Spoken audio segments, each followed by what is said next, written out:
There are two lessons in the Course in Miracles that, when they're brought together, make a perfect summary of the Course. You can use them as a review. The first is lesson 76, which is I am under no laws but God's. And then there's lesson 189. I feel the love of God within me now. And so the combination brings together, if you like, the metaphysical, the mind training aspect of the Course, and the mystical.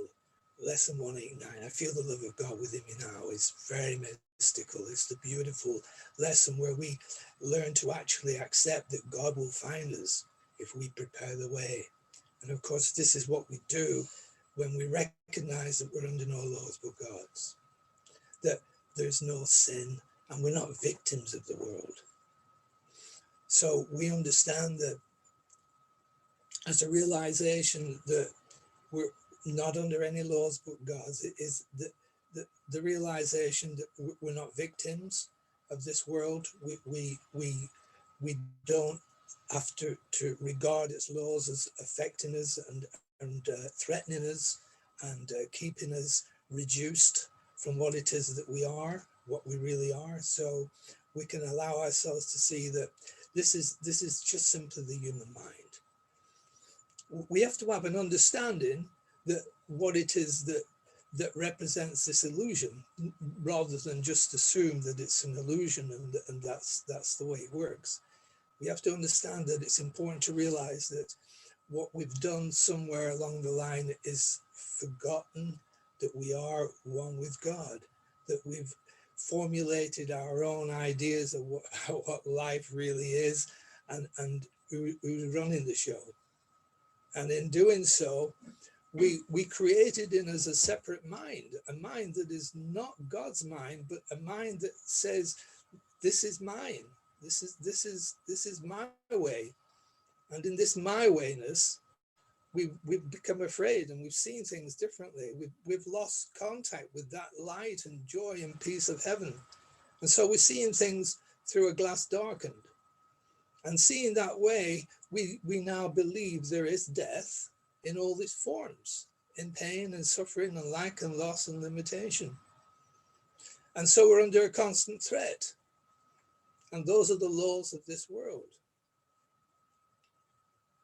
When we allow ourselves to realize that we've left home and that we have the invitation constantly to return, then we can look at lesson 189 and see that that's the invitation.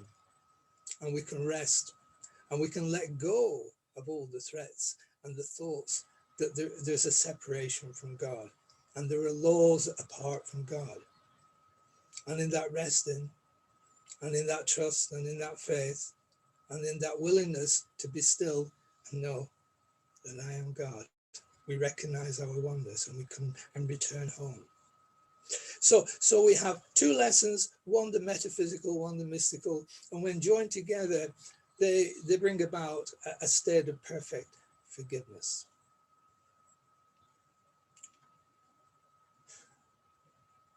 So that forgiveness, you could say, is the way to enlightenment, the shortcut to enlightenment. It's a particularly shortcut to enlightenment because the Course in Miracles is presenting us with an idea there that will actually cut past hundreds and thousands of years of time, because it goes to the core of the problem, which is simply our resistance to what is already within us and we already have.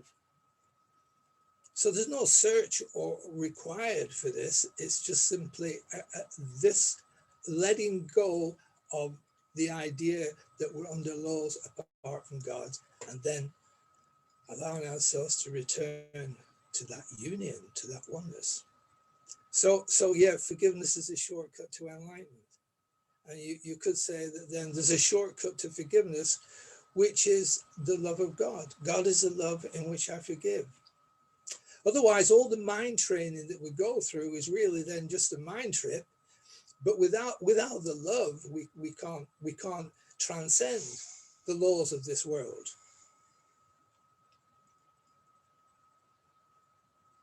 but with the love of God, that becomes the fullness of forgiveness, the fullness of the forgiveness of ourselves, of the world, and the forgiveness of God. But we need the trained mind. We need the trained mind to recognize constantly that we're affronted by suggestions and appearances that say there is a law apart from God. There is good and evil.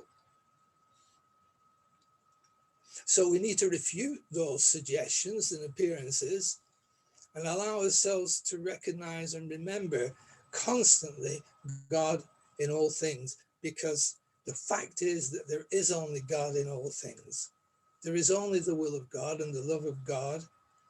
And providing that we allow ourselves to be open to that, we will see that we're under no laws but God's.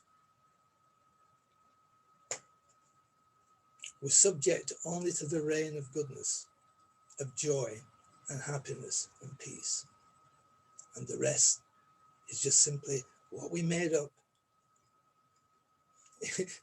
in a mad idea to be independent from our source.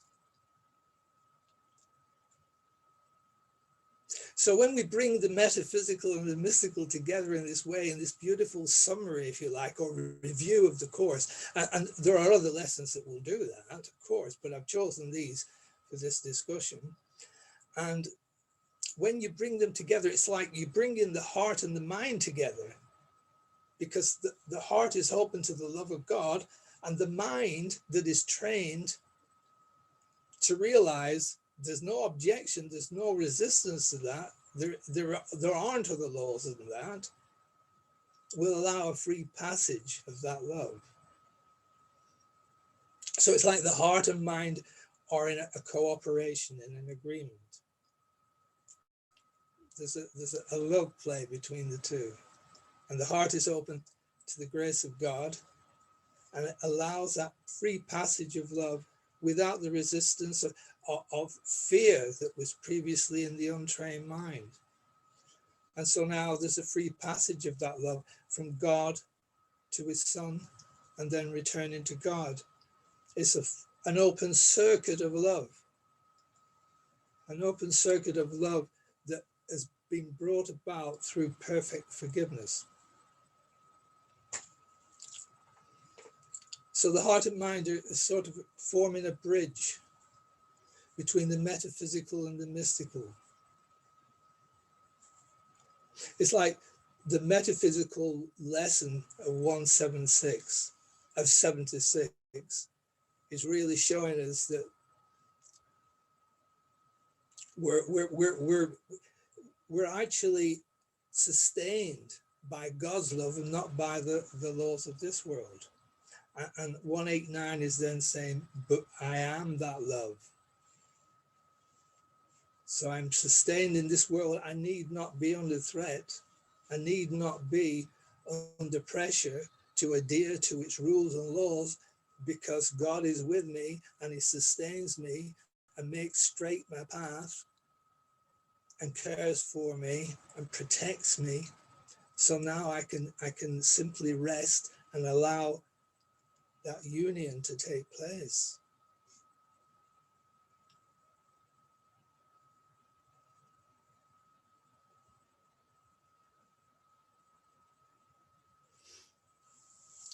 But I have to actually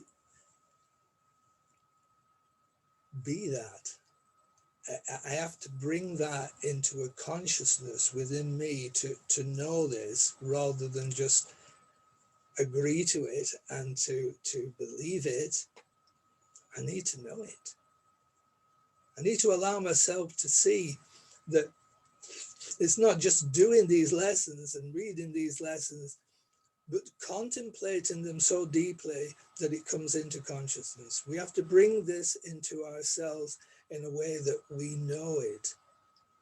And that we do by our devotion and through inquiring, allowing ourselves to ask the Holy Spirit to show us what these lessons really mean, so that we're not just believing them, We can have insights and revelations as a result of that kind of inquiry that will give us complete and total confidence and conviction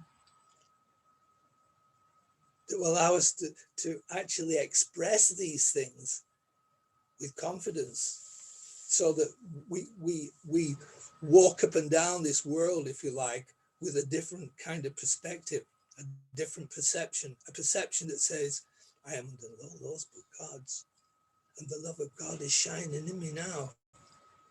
And brother, you're calling for me for help. You're calling to the Christ within me for help. I recognize your attack is simply a call for love. And so we have a different relationship with life, a different relationship with our brothers, a different relationship entirely with ourselves. So we bring in this metaphysical, mystical combination of teachings into consciousness. And so we're eating the flesh and drinking the blood of it, bringing it into ourselves, making it what we are, not just a belief and an idea, but a reality. We become that. We become the Christ. And it's given to us to do that. It's not difficult, it just needs the willingness, the devotion. What it is that you really, really want. When you discard all the lies and all the fabrications of this world, you see that the only thing you want is the peace of God and the love of God.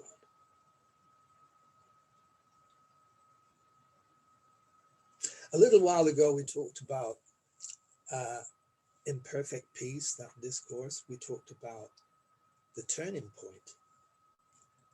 And what happens there is that, well, we've always put our focus on the resurrection, because we work on the basis that the crucifixion represents the illusion of pain and suffering and death and lack and limitation and loss.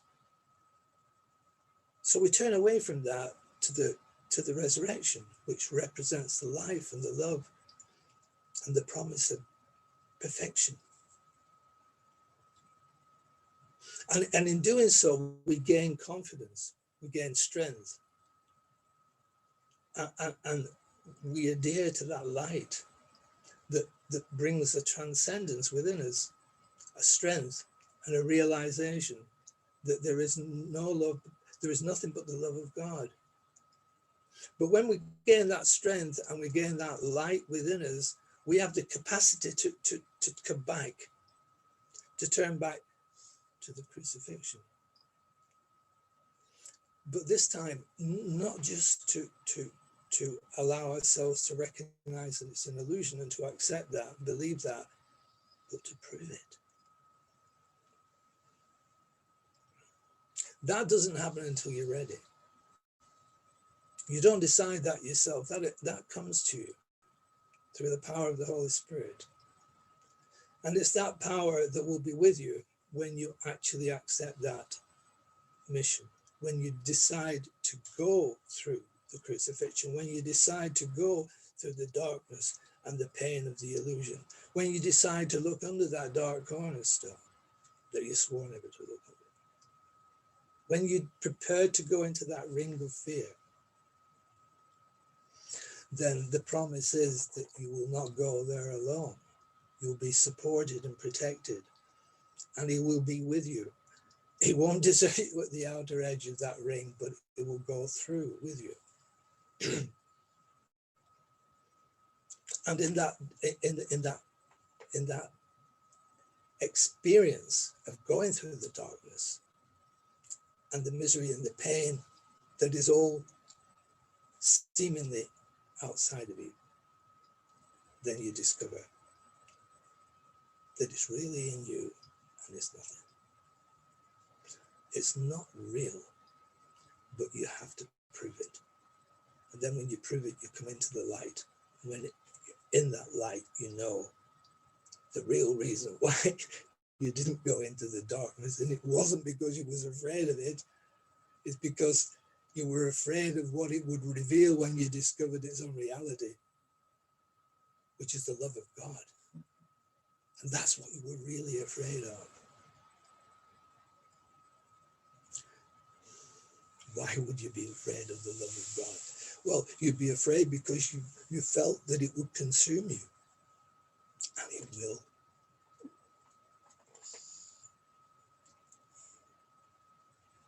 But you see, you made up this image of yourself that you wanted to keep.